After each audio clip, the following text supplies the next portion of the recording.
Important changes to New York labor law. Contractors liable for wage violations of subcontractors. Saturday, January 15, 2022. Recent changes to New York labor law, NIL, and general business law, GBL, extend liability to construction contractors for wage violations committed by subcontractors at any level of a project, with few exceptions. NIL generally. In general, the NIL contains significant worker protections and provides for recovery for workers who are not properly compensated. Workers must be paid at or above the minimum wage, receive overtime if they are covered under New York's overtime provisions, and be provided with certain breaks and sick leave. Workers also must receive wage notices upon hire and wage statements with every payment. Damages available under Section 198 for violations of the NIL include recovery of unpaid wages, up to 300% of unpaid wages for willful violations, penalties for failing to provide requisite wage notices and statements, attorney's fees. Many contractors already take steps to ensure that their own employees are paid in accordance with the NIL and provide them with the requisite wage notices and statements. However, as discussed below, contractors now must ensure not only their own compliance with the NIL but also the compliance of subcontractors at all levels on their project. Overview of recent changes. The revisions to Section 190 of the NIL provide that contractors will be held jointly and severally liable for subcontractors' failure to pay proper wages as defined under the NIL. This means that, for example, even if the primary contractor had no direct involvement in a subcontractor's failure to pay overtime wages, the primary contractor may be liable for up to 3 times the value of lost wages for such violations. The law applies to contracts entered into, renewed, modified, or amended with property owners on or after January 4,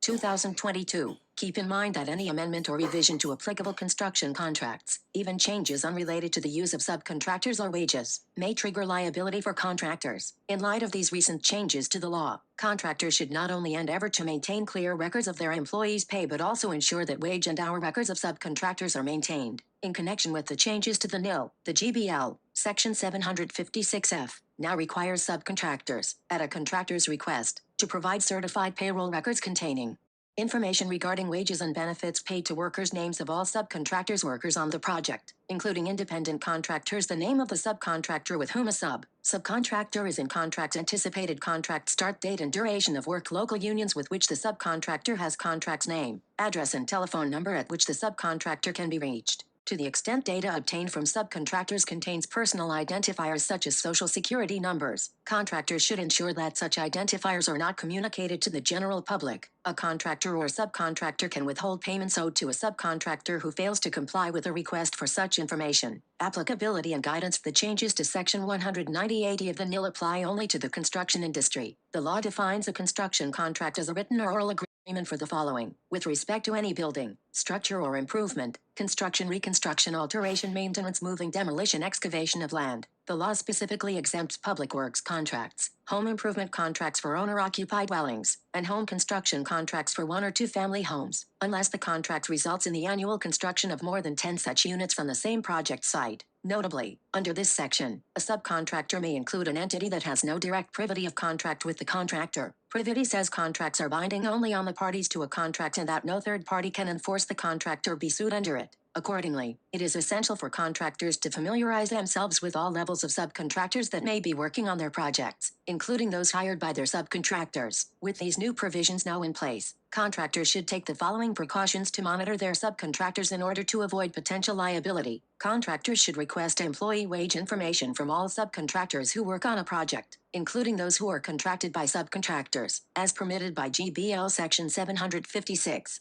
Contractors may consider withholding payment from subcontractors who fail to provide wage information for each employee on the job site, and consider such compliance issues in selecting subcontractors for future projects. Contractors and subcontractors should document all requests to their subcontractors for employee information, as well as any responses received. Contracts with subcontractors should state clearly that subcontractors must provide all relevant employee wage information outlined in GBL Section 756.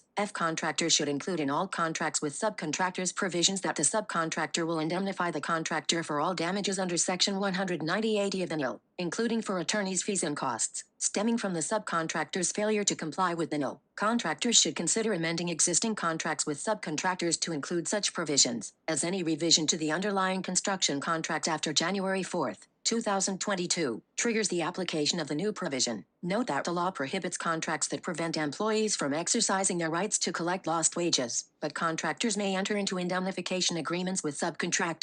Contractors should work with reliable subcontractors who can demonstrate compliance with the NIL. keeping in mind that a less expensive vendor that is underpaying its workers may engender a costly lawsuit years after the project's completion. Contractors should monitor closely their subcontractors and require that their subcontractors notify them immediately if any work on the project is further subcontracted. Contractors should retain their subcontractors' records even beyond the completion of a construction project, and for a minimum of 3 years. The applicable statute of limitations for claims made pursuant to Section 190(80) of the NIL. By maintaining the subcontractor's records, the contractor can defend itself against potential liability. It remains to be seen whether the New York State Legislature will consider similar legislation affecting other industries. For now, however, clients operating as general contractors need to exercise extra vigilance to ensure that all workers on a project, even those they do not directly employ, are paid proper wages in accordance with the NIL.